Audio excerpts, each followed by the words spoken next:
Hello everyone, welcome to new video. कमाई और बचत में आपका स्वागत है। तो ईटीएफ शॉप के एक और एपिसोड में आपका वेलकम है।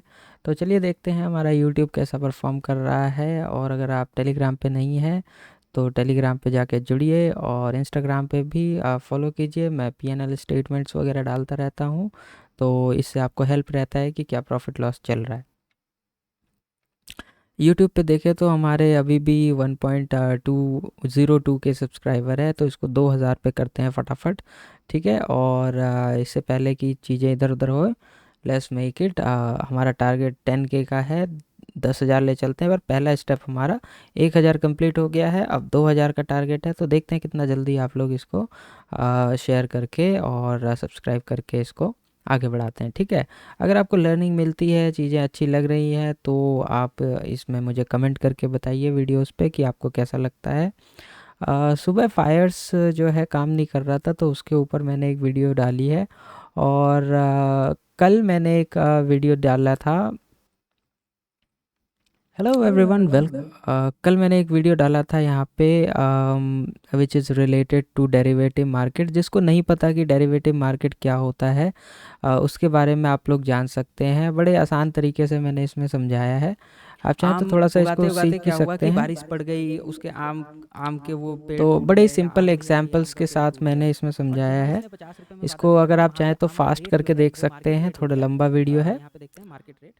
ये देखिए, थोड़ा सा मैं ओवरव्यू दे देता हूँ, है ना। मार्केट क्या हुआ, इस अंकल का फ़ायदा हो गया। ये जो भाई साहब है ना, इसको बी मान लेते हैं और इसको ए मान लेते हैं। तो ए का नुकसान हो गया, क्योंकि अगर वो इससे कॉन्ट्रैक्ट साइन नहीं करता, ये वाला कॉन्ट्रैक्ट साइन नहीं करता, तो इस केस में क्या होता, ये 100 रुपये में बेचता है इसको, है ना।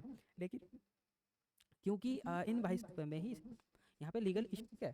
तो आपने आज ये सीखा कि भाई एसेट क्या होता है, अंडरलाइंग एसेट क्या होता है, और उससे डराइव्ड एसेट क्या होते हैं, चीज़ें कैसे ड्राइव बनाई जाती है। अब हो सकता है अचार ये 100 रुपये का बेचे, मैंगो शेक 220 का बेचे, और ये कितने में भी के पास, यानी ए पार्टी के पास ऑब्लिगेशन था टू सेल इट। अब ये 100 रुपये में नहीं बेच सकता इसको, अदर मार्केट में बेच सकता है बचे हुए आम को, लेकिन जो 100 kg की बात हुई थी और जिस टाइम फ्रेम में बात हुई थी, वो इसको देना ही पड़ेगा 50 रुपीज़ में। देर इज़ एन ऑब्लिगेशन, है ना। तो ये चीज़ है। नेक्स्ट हम सीखते हैं कि ऑप्शंस क्या होता है। अब ठीक है, तो इसमें मैंने चीज़ें सिखाई हैं, तो शायद आपको अच्छा लगे। तो इस वाले वीडियोस को आप ट्राई कीजिए, देखिए ऑप्शंस क्या होता है। अगर आपको नहीं पता है फ्यूचर और ऑप्शन क्या होता है, उसका बेसिक, उसका उसके अंदर का बेसिक लॉजिक क्या होता है, तो वो चीज़ें आप यहाँ पे सीख सकते हैं। और प्लेलिस्ट में बहुत सारी वीडियोस होती हैं, तो आप यहाँ से इसको समझ सकते हैं। मार्केट एजुकेशन में आपको ये सारी वीडियोस मिलेंगी जहाँ मैं चीज़ें एक्सप्लेन करता हूँ। पीएनएल स्टेटमेंट की अलग से प्लेलिस्ट है। ऑप्शन सेलिंग के हमारे जितने भी क्वार्टर्स होते हैं, उसका हम अलग से बनाते हैं।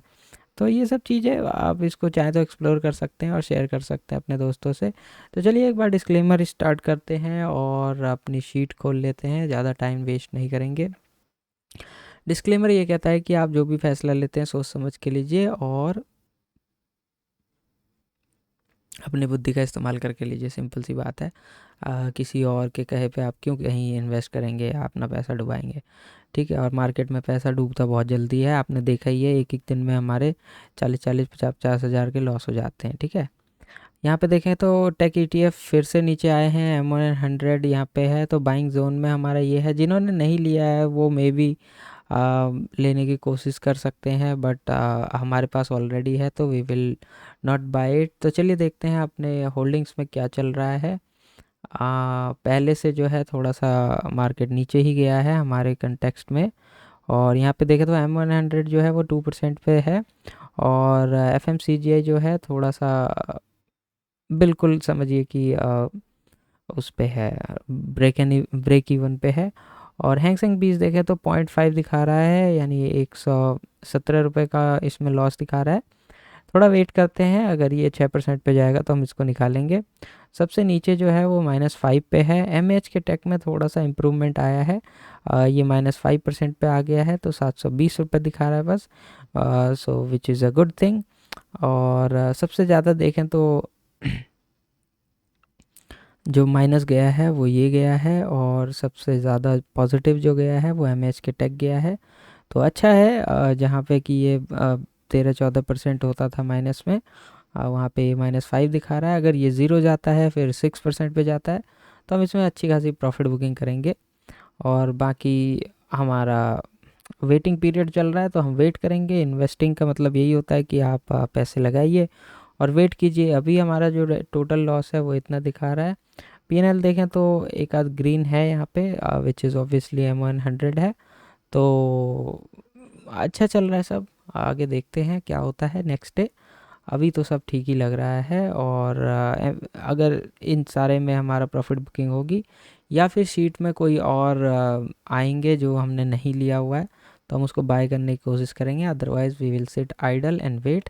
5 मिनट का काम होता है, लेना है उसका डिसीजन करना, और बेचना है उसका डिसीजन करना। लेने का डिसीजन ये होता है कि अगर हमारे पोर्टफोलियो में नहीं है और -2% से ऊपर है तो हम उसको बाय करने की ट्राई करते हैं। अगर हमने कोई चीज़ बाय कर रखा है और वो हमारे यहाँ पे -2% से भी नीचे दिखा रहा है, मतलब 3 4 5% नीचे दिखा रहा है, और हमारे इसमें भी ये -2 3% नीचे दिखा रहा है, तो हम एक और उसमें एवरेजिंग कर देते हैं, एक और लॉट ऐड कर देते हैं, यानी एक और क्वांटिटी हम उसकी बाय कर लेते हैं अपने क्या कहते हैं पोर्टफोलियो के साइज़ के हिसाब से, ठीक है, पोजीशन साइजिंग के हिसाब से, ठीक है। तो यही चीज़ें हैं। और 82 अभी हमारे इन्वेस्टेड हैं और यहाँ पे 79 के आसपास चल रहा है। तो देखते हैं क्या होता है 1 2 दिन में। अगर कुछ प्रॉफिट बुकिंग आएगी तो हम करेंगे, अदरवाइज़ हम वेट करते रहेंगे। और वेट करना ही समझदारी है। अभी मान लो हम जल्दबाजी में इन्हें ले लें और ये और नीचे चला जाए तो हमारे लिए आफत हो जाएगी, फिर निकलना मुश्किल हो जाएगा, है ना। हो सकता है ये 5% 10% और गिर जाए और उसके बाद फिर से हम इसमें एंट्री करें, तो ये एक अलग सिनेरियो होता है। और जब वो वापस ऊपर जाएगा तो हमें फ़ायदा हो जाता है ना। निफ्टी बैंक देखें तो आज निफ्टी बैंक बहुत अच्छा परफॉर्म किया है। अपसाइड का ही मूव दे रहा है, अभी भी अब जाने की तैयारी कर रहा है। लगभग 1200 पॉइंट्स जो है इसने आज हमें मतलब ऊपर गया है, ऑलमोस्ट अपने ऑल टाइम हाई के नज़दीक है। और निफ्टी 50 देखें तो ये भी अच्छा खासा ऊपर गया है अब, तो अच्छा है। आई थिंक आने वाला समय जो है और भी बेहतर होने वाला है। हो सकता है हम इसको 5000 के आसपास देखें निफ्टी बैंक को। तो 5000 के आसपास जब होगा तो अगर आपने कोई शेयर्स वगैरह लिए हैं तो उसमें अच्छा खासा आपको प्रॉफिट दिखा रहा होगा, ठीक है। एक बार डे टाइम फ्रेम पे देखते हैं कि क्या चल रहा है। आज इसने अपने सारे रूल्स को ब्रेक कर दिया है। काफ़ी समय से ये इस चैनल में पड़ा था, यहाँ से यहाँ तक अगर आप देखें, और इस चैनल को इसने ब्रेक किया है। आई थिंक चैनल ब्रेकआउट है नहीं, है क्या? चैनल ब्रेक करने की कोशिश कर रहा है, पर देखते हैं अगर ये सस्टेन करता है या नहीं करता है। थोड़ा सा इसको नीचे करके देखते हैं डे टाइम फ्रेम में। तो देखते हैं इसको अगर ब्रेक करके ऊपर निकलता है तो अच्छा खासा। वैसे इस स्विंग को इसने ब्रेक किया हुआ है। अगर हम यहाँ पे देखें तो ये वाला जो स्विंग था इसका, इसको इसने इजीली ब्रेक कर दिया है। अब हो सकता है यहाँ पे सस्टेन करके फिर ये ऊपर जाने की कोशिश करे, या कुछ नेगेटिव न्यूज़ आए तो नीचे भी आ सकता है, बट चांसेस ऊपर का ही है क्योंकि आप देख रहे हैं कि सारे स्विंग को तोड़ ताड़ के ये ऊपर जा रहा है। तो 5000 वाले टारगेट को शायद ये अचीव करने की कोशिश करेगा। तो देखते हैं क्या होता है। 49 पे ऑलरेडी आ गया है, ज़्यादा बचा नहीं है। आई थिंक इससे ऊपर ये पहले कभी नहीं था, तो 80H पे चल रहा है, ऑल टाइम हाई पे चल रहा है। तो अच्छी न्यूज़ है। जितना ये चीज़ें बढ़ेंगी उतना ही हमारे पोर्टफोलियो में फ़ायदा होगा। और अगर आप ऑप्शंस करते हैं तो वहाँ पे आपने अच्छा खासा आज पॉइंट जो है कैप्चर किया होगा, ठीक है। चलिए ठीक है, थैंक यू वेरी मच। आज के लिए इतना ही। नेक्स्ट टाइम फिर मिलेंगे। Thank you very much, take care and bye bye.